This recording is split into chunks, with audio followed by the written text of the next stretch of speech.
Hello investors, welcome back once again to Insiderpedia. तो दोस्तों, आज की इस वीडियो में हम डिस्कस करेंगे केन्स टेक्नोलॉजी इंडिया लिमिटेड के बारे में। और आज इस वीडियो में हम डिस्कस करेंगे कि इनका Q2 FY25 की परफॉर्मेंस कैसी रही, करंट टाइम में इनका बिजनेस कैसा चल रहा है और फ्यूचर का क्या आउटलुक है। तो दोस्तों, वीडियो शुरू करूंगा, लेकिन उससे पहले बताना चाहूंगा कि केन्स इंडिया टेक्नोलॉजी लिमिटेड में मैंने ऑलरेडी इन्वेस्टमेंट कर रखा है, अपनी क्लाइंट को भी रिकमेंड किया है। अभी हम मोर देन 80% के गेन पे बैठे हुए हैं और इस स्टॉक पे मैं पहले भी वीडियोस बना चुका हूँ। अगर आपने वो वीडियो नहीं देखा तो जाकर देख लीजिए, लिंक आई बटन में दिया हुआ है। तो चलिए वीडियो को शुरू करते हैं। तो दोस्तों, अगर इनके शेयर प्राइस की बात करें तो ये लगातार ट्रेंड में है। यहाँ पे देख सकते हैं ये लगातार 50 DMA से ऊपर जाता हुआ दिख रहा है और रेयरली कहीं पे 50 DMA को टच किया था एक बार अक्टूबर में, फिर उसके बाद अभी भी टच नहीं किया। चार्ट देख करके एक चीज तो क्लियर है कि शेयर में काफी स्ट्रेंथ है, डिस्पाइट दैट कि करंट टाइम में मार्केट काफी वीक चल रहा है। उसके बावजूद भी ये शेयर 50 DMA को टच नहीं किया है, मतलब शेयर में काफी ज्यादा स्ट्रेंथ है। तो दोस्तों, केन्स टेक्नोलॉजी की मार्केट कैप की बात करें तो ये 34,970 करोड़ की मार्केट कैप है। स्टॉक भी काफी लोगों को हाई दिख सकता है, 147 का है। ROC की बात करें तो 14.5% का दिख रहा है और ROE की बात करें तो ब्लू एवरेज 10.5% का है। अगर करंट टाइम में शेयर प्राइस की बात करें तो 5459 रुपए का है। अगर हाई की बात करें तो 6050 का इसने हाई लगाया है और 2276 रुपीज का 52 वीक लो रहा है। तो दोस्तों, अगर इनके क्वार्टरली रिजल्ट पे नजर डालें तो यहाँ पे सेल्स देख सकते हैं कि इन्होंने लेटेस्ट क्वार्टर में 572 करोड़ रुपए का रेवेन्यू रिपोर्ट किया। अगर यही रेवेन्यू पिछले साल यानी सितंबर 2023 की बात करें तो 361 करोड़ का रेवेन्यू रिपोर्ट किया था। अगर पिछले क्वार्टर जून 2024 की बात करें तो 504 करोड़ रुपए का रेवेन्यू रिपोर्ट किया। तो यहाँ पे क्वार्टर ऑन क्वार्टर बेसिस पे साथ ही साथ ईयर ऑन ईयर बेसिस पे दोनों में ग्रोथ देखने को मिली है। अगर नेट प्रॉफिट की बात करें तो पिछले साल 32 करोड़ रुपए का नेट प्रॉफिट था, अभी ये प्रॉफिट बढ़ करके 60 करोड़ रुपए का हो गया। अगर पिछले क्वार्टर की बात करें तो 51 करोड़ रुपए का था, तो यहाँ पे भी ग्रोथ देखने को मिली है। ऑपरेटिंग प्रॉफिट मार्जिन की बात करें तो यहाँ पे भी इंप्रूवमेंट देखने को मिली है, जो कि पिछले क्वार्टर 13% का था, अभी 14% का ऑपरेटिंग प्रॉफिट मार्जिन रिपोर्ट किया गया है। हालांकि इंटरेस्ट का लेवल बढ़ता हुआ दिख रहा है, लेकिन अगर डिप्रिसिएशन की बात करें तो ये कांस्टेंट ही बना हुआ है। तो दोस्तों, एक और कंपोनेंट है जो कि मैं बहुत ज्यादा देखता हूँ, जो कि है डिप्रिसिएशन और प्रॉफिट बिफोर टैक्स के बीच का रेशियो। तो यहाँ पे देख सकते हैं, मैं कहता हूँ कि 9 करोड़ का अगर डिप्रिसिएशन हो तो profit before tax at least 27 crore रुपए का होना चाहिए। यहाँ तो 85 है, तो जितना हमें चाहिए उसका भी 3 गुना है। तो ये बहुत ही अच्छा हेल्दी लेवल पे दिख रहा है। इससे एक चीज तो क्लियर है कि बिजनेस काफी एसेट लाइट है। यहाँ पे जो भी फैक्ट्रीज है या प्लांट एंड मशीनरी है उसमें बहुत ज्यादा इन्वेस्टमेंट नहीं लग रहा। तो दोस्तों, अगर एनुअलाइज्ड रिजल्ट पे एक नजर डाले तो यहाँ पे सेल्स देख सकते हैं कि मार्च 2024 तक 1805 करोड़ रुपए का इनका रेवेन्यू था, ये 2223 करोड़ रुपए का TTM बेसिस पे शो कर रहा है। यहीं पे नेट प्रॉफिट की बात करें तो 183 करोड़ रुपए का जो नेट प्रॉफिट था ये बढ़ करके 237 करोड़ रुपए का दिख रहा है। तो यहाँ पे भी अच्छी ग्रोथ देखने को मिली है। हालांकि ऑपरेटिंग प्रॉफिट मार्जिन की बात करें तो 14% था, अभी TTM बेसिस पे भी 14% मेंटेन है, जो कि काफी हेल्दी दिख रहा है। इंटरेस्ट का लेवल बढ़ता हुआ दिख रहा है, लेकिन डिप्रिसिएशन उतना ज्यादा बढ़ा हुआ नहीं है। तो दोस्तों, अगर बैलेंस शीट पे एक नजर डालें तो यहाँ पे शेयर कैपिटल और रिजर्व देख सकते हैं कि ऑलमोस्ट 2600 करोड़ रुपए का। बोरोइंग की बात करें तो ये 700 करोड़ रुपए की बोरोइंग है, जो कि मार्च 2024 से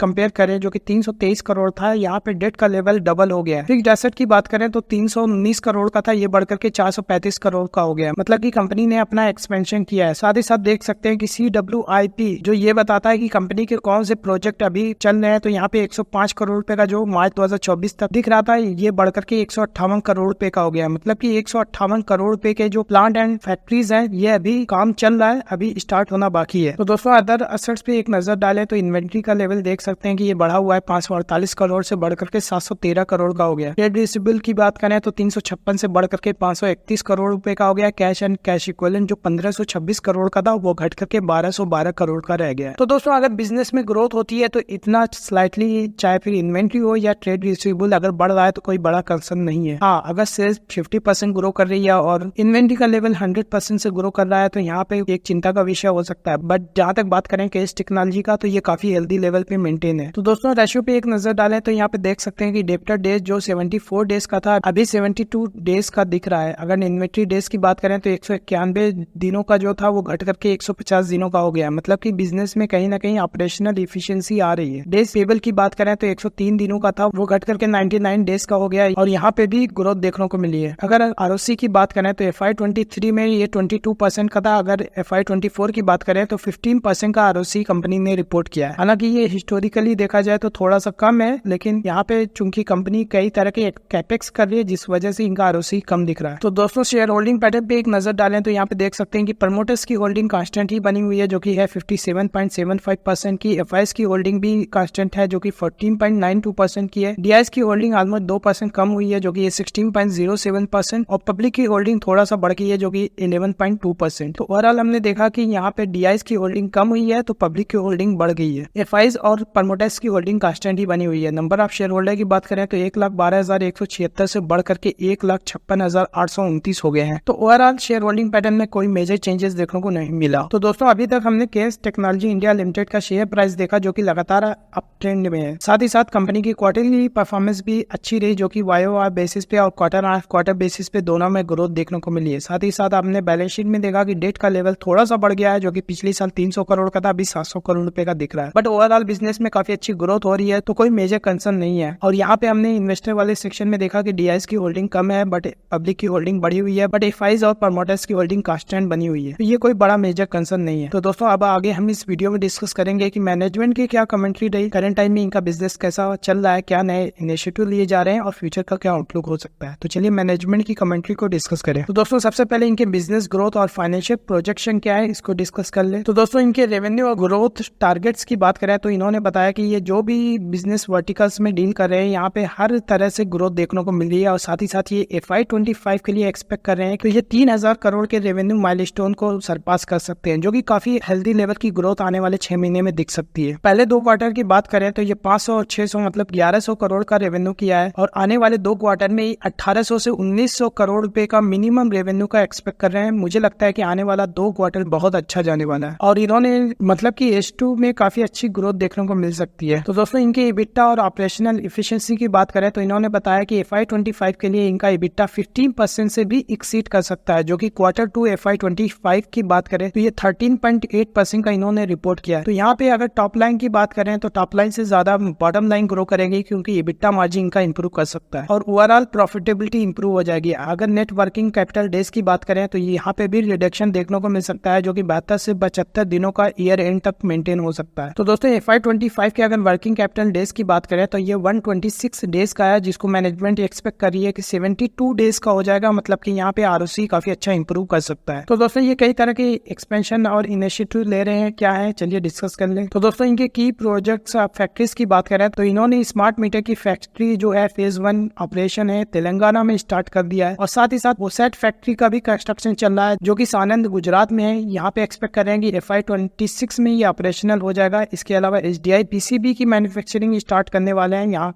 पे फैक्ट्री जो FY27 में स्टार्ट हो सकती है। अभी जस्ट इन्होंने प्रोजेक्ट अभी स्टार्ट किया है। तो दोस्तों इनके न्यू बिजनेस एरियाज की बात करें तो ये इंटीग्रेटेड इलेक्ट्रॉनिक्स कंपनी बनना चाहते हैं, जो अभी तक इलेक्ट्रॉनिक्स मैन्युफैक्चरिंग की सर्विस दे रहे हैं, बट ये over time next 3 to 4 year में ओसेट साथ ही साथ हाई डेंसिटी इंटरकनेक्ट जिसको HDI PCB मैन्युफैक्चरिंग में जाने वाले हैं। तो ये ओवरऑल एक मैन्युफैक्चरिंग हब बनना चाहते हैं। तो दोस्तों इन्होंने स्मार्ट मीटर में भी अपॉर्चुनिटी एक्सप्लोर की। इन्होंने एक कंपनी एक्वायर की और जो कंपनी एक्वायर की उसका नाम है स्किरा एमिको, और यहाँ पे 6500 करोड़ का रेवेन्यू एक्सपेक्ट कर रहे हैं ओवर सेवरल ईयर्स। तो यहाँ पे काफी बड़ा पोटेंशियल रेवेन्यू देखने को मिल सकता है, और यहाँ पे ये बता रहे हैं कि 4 से 5 करोड़ स्मार्ट मीटर इंडिया में इंस्टॉल कर सकते हैं। जो कि ओवरऑल प्रोजेक्ट की बात करें तो जैसे कि मैंने जीनस पावर के वीडियोस में काफी डिटेल में एक्सप्लेन किया था कि ओवरऑल इंडिया में 22 करोड़ स्मार्ट मीटर इंस्टॉल हो सकते हैं। 11 करोड़ का टेंडर ऑलरेडी रिलीज कर दिया गया है, 10 करोड़ का टेंडर अभी बाकी है, और यहाँ पे 4 से 5 करोड़ की जो अपॉर्चुनिटी है केन्स टेक्नोलॉजी को मिल सकती है क्योंकि इन्होंने ये कंपनी एक्वायर कर ली है। तो दोस्तों करंट टाइम में इनकी क्या ऑर्डर बुक है और एग्जीक्यूशन टाइमलाइन क्या हो सकती है, चलिए उसको डिस्कस कर ले। तो इनके ऑर्डर बुक की करंट स्टेटस की बात करें तो 5400 करोड़ के ऑर्डर्स हैं, जो कि Q1 FY25 में सिर्फ 5038 करोड़ रुपए के थे। अगर Q2 के एग्जीक्यूशन रेट की बात करें तो इन्होंने इस क्वार्टर में 600 करोड़ के अप्रोक्सीमेटली रेवेन्यू किया है, और इनको पर मंथ जो ऑर्डर मिल रहे हैं यहाँ पे 340 करोड़ के ऑर्डर्स मिल रहे हैं। तो मतलब समझिए कि एक क्वार्टर में 600 करोड़ का रेवेन्यू, 340 का मतलब 1000 करोड़ का इनका क्वार्टर पे ऑर्डर बुक बढ़ रही है। तो यहाँ पे क्लियर ग्रोथ है कि जो भी इनका फ्यूचर में ग्रोथ आने वाली है उसके लिए इनफ ऑर्डर्स इनको मिल रहे हैं। तो दोस्तों इन्होंने प्रोजेक्शन भी किया कि करंट टाइम में जो भी ऑर्डर बुक है, अगर सितंबर की बात करें तो अगले 12 महीने में 3600 से 45 करोड़ के ऑर्डर ये एग्जीक्यूट कर सकते हैं। तो आने वाले 12 महीने में 4000 से 4500 करोड़ का रेवेन्यू इजीली इनका अचीव हो सकता है। करंट टाइम में TTM की बात करें तो सिर्फ 2200 करोड़ का है। तो यहाँ पे क्लियरली एक साल में रेवेन्यू डबल कर सकते हैं। तो दोस्तों अगर सेक्टरल हाईलाइट और स्ट्रेटेजिक ग्रोथ की बात करें तो इन्होंने अपॉर्चुनिटी बताई कि रेल सिग्नलिंग में है, जहाँ पे कवच सिस्टम बिल्डअप कर रहे हैं, जो कि इंडिया में रेल हद से काफी ज्यादा हो रहे हैं। तो गवर्नमेंट ने कवच सिस्टम बनाने का प्लान बनाया और यहाँ पे एक जर्मन कंपनी के साथ ये पार्टनरशिप और कोलैबोरेशन कर रहे हैं। यहाँ पे मार्केट पोटेंशियल की बात करें तो 15 से 2000 करोड़ की ये अपॉर्चुनिटी हो सकती है। करंट टाइम में ये प्रूफ ऑफ कॉन्सेप्ट बिल्डअप कर रहे हैं और अप्रूवल की बात करें तो बाई ईयर एंड ये एक्सपेक्ट कर रहे हैं कि इसको अप्रूवल मिल सकता है। तो अगर ईयर एंड पे इनका जो भी करंट टाइम में प्रूफ ऑफ कॉन्सेप्ट है इसको अप्रूवल मिल जाए तो यहाँ पे काफी बड़ी अपॉर्चुनिटी इनको मिल सकती है। तो दोस्तों इनके अलावा इंडस्ट्री फोकस और डाइवर्सिफिकेशन की बात करें तो ये मल्टीपल सेगमेंट जैसे कि इंडस्ट्रियल, ईवी, आईटी और आईओटी वर्टिकल्स में डील कर रहे हैं। साथ ही साथ स्मार्ट मीटर में जैसा कि इन्होंने एक कंपनी एक्वायर की और रेलवे में भी ग्रोथ एक्सपेक्ट कर रहे हैं और यहाँ पे सेकंड हाफ में ही एक्सपेक्ट कर रहे हैं कि कुछ ना कुछ रेवेन्यू ग्रोथ होगी। साथ ही साथ अगले 4 साल में 30% की रेवेन्यू एक्सपोर्ट से ये एक्सपेक्ट कर रहे हैं। और करंट टाइम में अगर बात करें इंडिया की तो 90% रेवेन्यू अभी सिर्फ डोमेस्टिक से आ रहा है, यानी 10% का रेवेन्यू सिर्फ एक्सपोर्ट से आ रहा है। लेकिन ये आने वाले 4 सालों में एक्सपेक्ट कर रहे हैं कि मिनिमम 30% का जो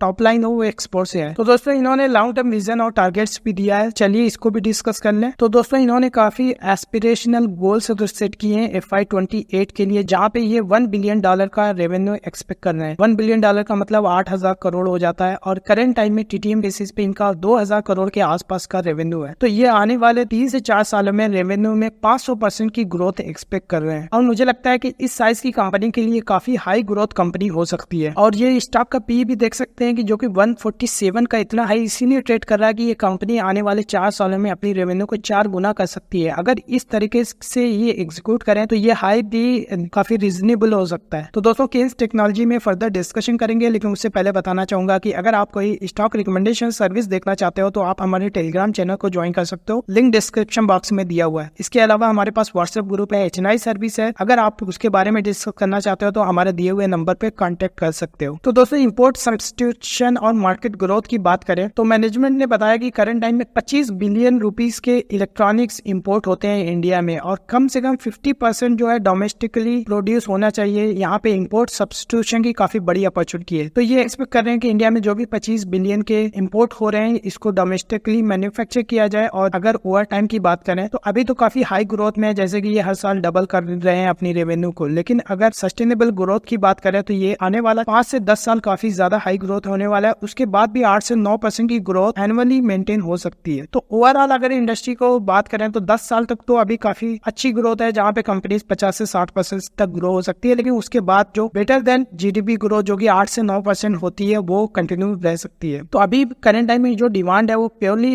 इंपोर्ट सब्स्टिट्यूशन की वजह से आ रहा है। तो इंडिया करंट टाइम में काफी इंपोर्ट पे रिलाई करता है। ये चाहते हैं कि इंडिया सेल्फ डिपेंड बने, अपने डोमेस्टिकली मैन्युफैक्चरिंग हो और इसी वजह से जितनी भी इलेक्ट्रॉनिक्स मैन्युफैक्चरिंग के स्टॉक है वो काफी अच्छा परफॉर्म कर रहे हैं और काफी तेजी से ग्रो कर रहे हैं। तो दोस्तों इनकी एसेट यूटिलाइजेशन भी काफी पुअर हो गई है, जैसा कि FY26 के बाद इनकी नई फैक्ट्रीज स्टार्ट होने वाली हैं। तो यहाँ पे एसेट यूटिलाइजेशन बढ़ सकता है। तो इसी वजह से करंट टाइम में जो ROC जो कि FY24 में सिर्फ 15% का था, ये ओवर टाइम बढ़ सकता है, क्योंकि नई फैक्ट्री लगाने के लिए पैसा तो लगता है बट वहां से कोई रेवेन्यू और प्रॉफिट जनरेट नहीं होता है। इसी वजह से हमारा जो इन्वेस्टमेंट हो रहा है उस पर कोई रिटर्न नहीं मिल पाता और प्रॉफिटेबिलिटी रेशियो हर्ट होते हैं। और जैसे ही ये फैक्ट्री स्टार्ट हो जाएगी वहाँ पे प्रॉफिटेबिलिटी रेशियो इंप्रूव हो जाएगा। तो मैनेजमेंट ने समराइज किया और आउटलुक बताया, क्या बताया चलिए उसको भी डिस्कस कर लें। तो दोस्तों इन्होंने प्रोग्रेस बताया और कॉन्फिडेंट दिखे कि यहाँ पे जो भी इनिशिएटिव लिए गए हैं वो सारे ऑन ट्रैक है, चाहे फिर वो रेलवे का प्रोजेक्ट हो या फिर स्मार्ट मीटर का या फिर OSAT या फिर PCB का। यहाँ पे सारे प्रोजेक्ट हैं, जो भी स्ट्रेटेजिक प्रोजेक्ट हैं वो काफी अच्छे से एग्जीक्यूट हो रहे हैं। साथ ही साथ ये कॉन्फिडेंट है कि जो भी शेयर होल्डर की एक्सपेक्टेशन है उसको सस्टेनेबल बेसिस पे लॉन्ग टर्म ग्रोथ अचीव करेंगे। तो दोस्तों इस वीडियो का एंडिंग पार्ट कंक्लूजन। तो दोस्तों अभी तक हमने देखा कि शेयर प्राइस काफी अच्छा कंसोलिडेट कर रहा है। साथ ही साथ मैनेजमेंट ने जो कई तरह के गाइडेंस दिए, जैसा कि इन्होंने FY25 के लिए 3000 करोड़ का रेवेन्यू गाइड किया। साथ ही साथ ये भी बताया कि अगले 12 महीने के लिए इनके पास 4000 से 4500 करोड़ के ऑर्डर बुक है और सबसे बड़ा एस्पिरेशनल जो टारगेट दिया FY28 का, जहाँ पे ये $1 बिलियन के रेवेन्यू एक्सपेक्ट कर रहे हैं। तो मुझे लग रहा है कि अगर 147 का स्टॉक भी है जो कि रीजनेबल हो सकता है अगर ये सारी ग्रोथ अचीव हो जाए। तो इसी एक्सपेक्टेशन के साथ ये शेयर को मैंने होल्ड किया और अपने क्लाइंट्स को भी रिकमेंड किया है। और मैं ये कोई शॉर्ट टर्म का टारगेट नहीं बना रहा हूँ, मैं देख रहा हूँ कि अगर 4 साल की ग्रोथ होने वाली है तो इस शेयर में आने वाले 3 से 4 साल तक इसमें होल्ड कर सकते हैं और अच्छा पैसा बना सकते हैं। तो दोस्तों उम्मीद करता हूँ ये वीडियो आपको काफी अच्छा लगा होगा। अच्छा लगा तो इसको लाइक करें, चैनल पर नया है तो सब्सक्राइब कर लीजिए, क्योंकि इसी तरह के वीडियोस मैं रेगुलरली अपडेट करते रहता हूँ। And thank you for watching.